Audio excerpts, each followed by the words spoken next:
Alright, man, welcome back. Block 7. Bring my iron over in the background. Alright, block 7. The simple cross of variation. It is the 6.5 inch finished square, unfinished, 6 inch finished, 1/4 inch seams, and over to the darker side. Alright. The reappearance of the mislabeled fabric. 4, 6, and white. Alright. Let's see what we're dealing with here. Let's see if we have any return of the purple. We'll need to iron them to find out that they look alright. So this is going to be similar to block 6, but it looks like we're going to cross them over at some point. Let me iron and come back. Maybe I should just start with ironing, but I like the little card so then I remember to. Okay, what is... little Matt's moved down on the floor. And little Sniffles too. Oh, and we're responsible with a lid. Watch that be the thing that actually spills. Okay, we are shuffling around. Let's put our... I think I have to zoom out if I'm going to do that. Okay. Look, I've got a ruler on the side and I'm measuring to double check we've got the right ones. So the first one is, so 1 3 by 4.5, which I reckon is that. Yep. And 1 3.5 by 3 inch strip of the each. Okay, so this is 4 and this is 6. I'm just going to put them on the sides here so we can do that. All right, so we're going to sew one of these to one of these. Then we're going to the 2.5 by 3. 2.5 by 3. We're going to do the same thing. This means that does not look straight. It's fine. No, we're not. That doesn't work. Yes, it does. Sew it that way. All right. And then we sew the last two together. Let me move this aside here. And then we're going to sew these two together. Okay. So far, same as block 6. Yep. Okay. Well, I might move that out of the way. I might put my pins down. We shall be back once all of that is done. Okay. Don't forget to iron to your pattern side. Iron this one to the pink side because in my head that's darkest. And then don't forget to orientate them correctly when you put them back on your mats. Okay. We've skipped some steps. Now we have to go back and read. Cut the strip set in half lengthways, this one, to make it 1.5 by 6.5. Okay, this one going to be slightly off camera. So, first step, yes, we've got 6.5. Second step, make it 1.5. Sorry, I'm charging my phone because I didn't charge it last night. There we go. Okay. 1.5. It's a good 1.5. I'm going to just square it from the bottom. Comfortable that the other side is correct. Now I've done that, except that yeah, I'm comfortable. Okay. Take those out and then we're on to this guy. Cut the strip set in half, 4.5 by 1.5. So do we have 4.5? Yes. I'm going to cut it this way because that side's wonky. It's all wonky.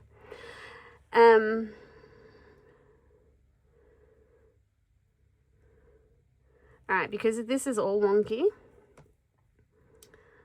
I'm going to probably do something sacrilegious. This is my longest line and it's my straightest line. And these lines are straight. My sewing line's pretty good.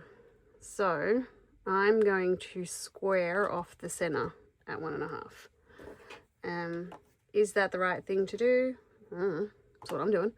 The other side's still 1.5, so it'll still be largely okay. At least the center bits are the right.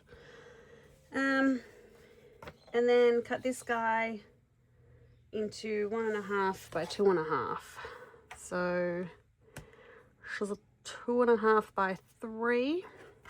We're gonna go this way and go 1.5. So I don't know. Wait, does this? No, that doesn't work because I'm not in the right part of the frame. Let me put that back there. If it's ability to zoom in, I'm not moving this. I'm lining up this one, and this one. So I'm kind of like squaring up to there because shit gone wackier. Again, probably not correct, but it's how I quilt. And I did what I tell you not to do. I lined up there. I normally tell you to get yourself some room. I'm a little more confident cutting that than you. And I also work in a much smaller space than you do. You tend to work across the dining room table when you're cutting. Okay. Let's put those all back in the same direction. Okay, standing piece method. So with the small 1.5 by 2.5, which is this one, follow the standing. Oh, okay. Follow the standard piecing methods. Okay, so we're making the center, so we're just twisting them. So that is enough sample. So I'm gonna move these down. We're not gonna use those straight away, so I know that. All right, so that's step 1. Yeah, I can't sew anymore because that's gonna go. Yeah, okay. All right, let's just do this.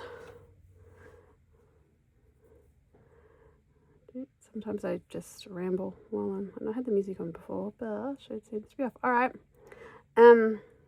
It's small.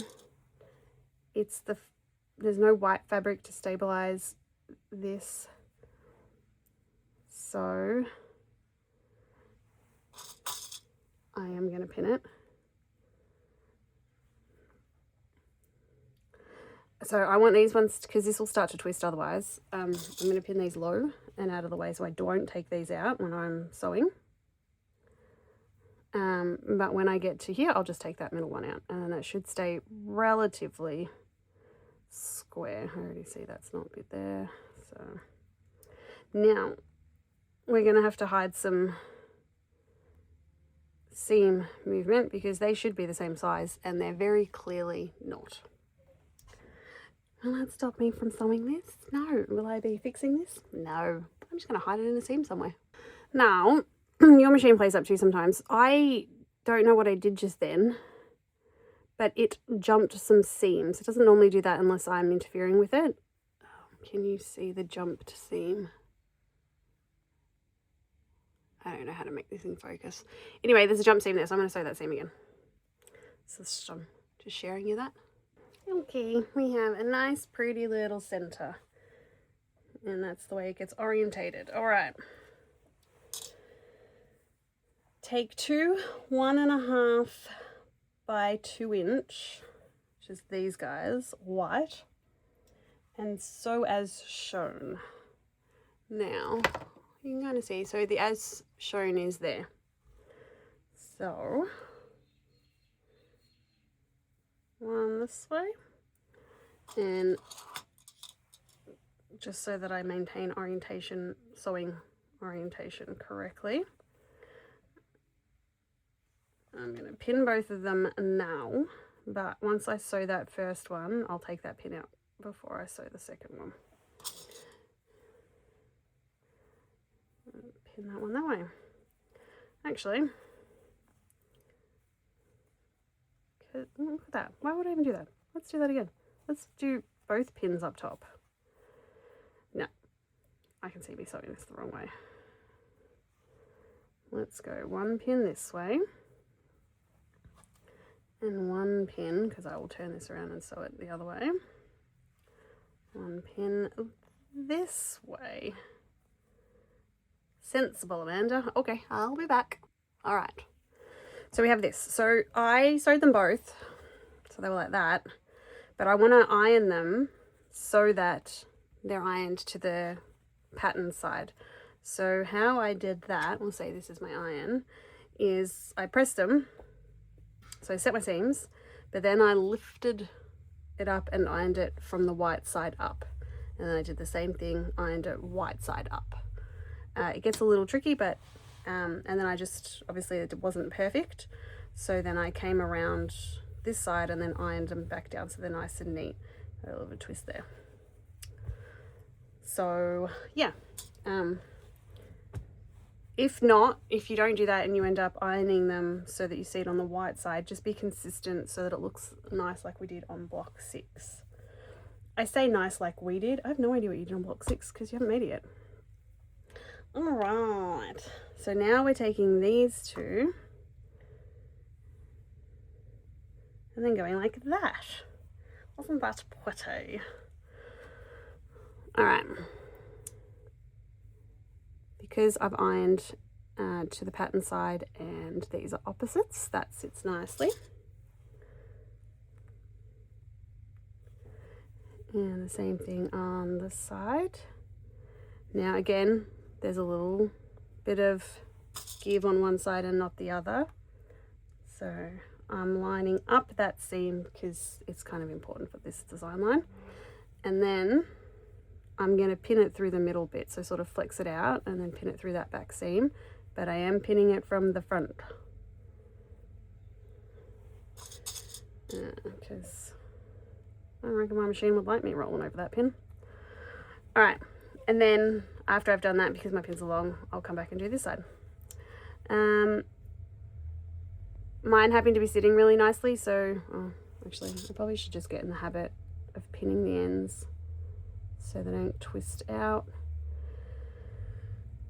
But you know, small pinning, small unpinning, small keeping an eye on my pins. All right, I'll be back. Okay, there you go. You win some and lose some on getting your seams nice and neat. I again have chosen to go here rather than here on the white because I think it's going to look better. I'm going to do the same on this side. I'm going to iron it to that side because it's a little bit more detail. I also think I know why my machine was skipping stitches before. If I try and cheat and pull, actually I'm going to pin on this side so that I don't buckle that back seam. If I try and cheat and pull my pins out while I'm sewing, it doesn't like it and it gets cranky, and I think that's when it skips a stitch. So this side is looking quite healthy, not too much pulling there. I'll pin that back. I'll be responsible and I'll pin my sides, although the fabric's sitting quite nicely, which means it was cut well and sewn reasonably well, which is what you want. I don't know if I was doing that out of camera then. Oh well, you let me know. All right, I'll be back. Okay, they're looking nice and cute, reasonably square, a little bit wonky there, that's fine. All right, now, yep, you can see there. So we're just going to make sure we keep this orientated correctly. Bless me. When we do this, because yeah, it will obviously matter if we start getting these going in the wrong direction. All right, so nice and simple. That one's going to go there.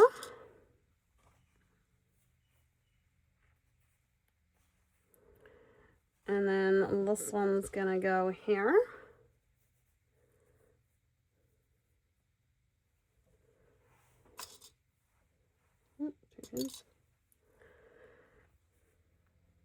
And then we're almost down to our last.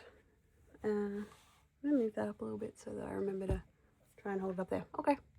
All right. I went to the full white side to offset this one. When I do this one, I'll go to the white side. There's no rhyme or reason. I wasn't consistent on this. But as long as the opposing sides are consistent, I think it's fine. I think it's tricky when you've got this. All right, we need to make sure we put these the right way around. All right. Yeah, if I was consistent, I would have gone the other way, and then this would have sat differently. But that doesn't bother me. It didn't bother me the first time around. It's not going to bother me this time.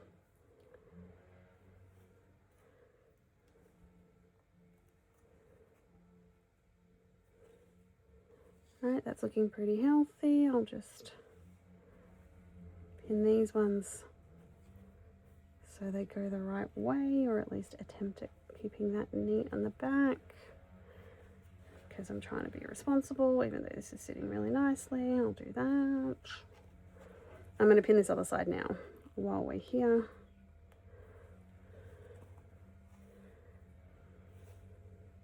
Make sure that works. That works. Line this up. And then we're done. All right, so this is not quite lining up here, so I'm going to influence it to line up, and then I'll just pull that later.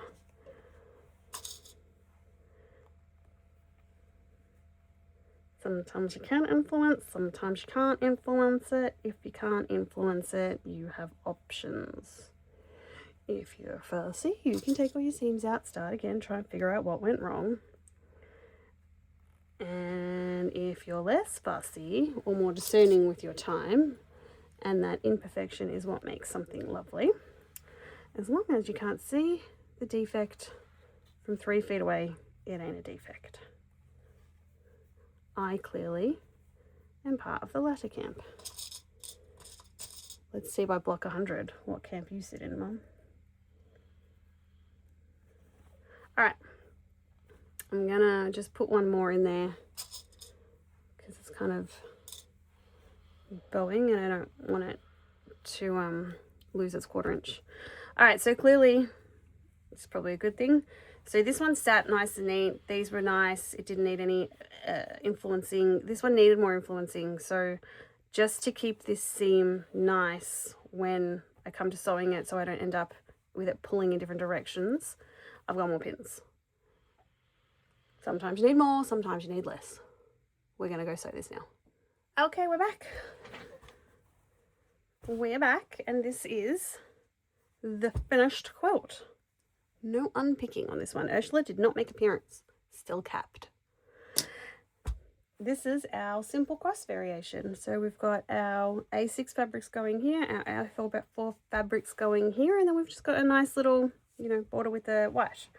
All right, that's it. Happy days. Now, let's do our little preview of the next block. Block 8, corner tiles. Yep, it's an A10 fabric, so it's in our kit, so we can do block 8. I know we can't do block 9, so looking forward to block 8.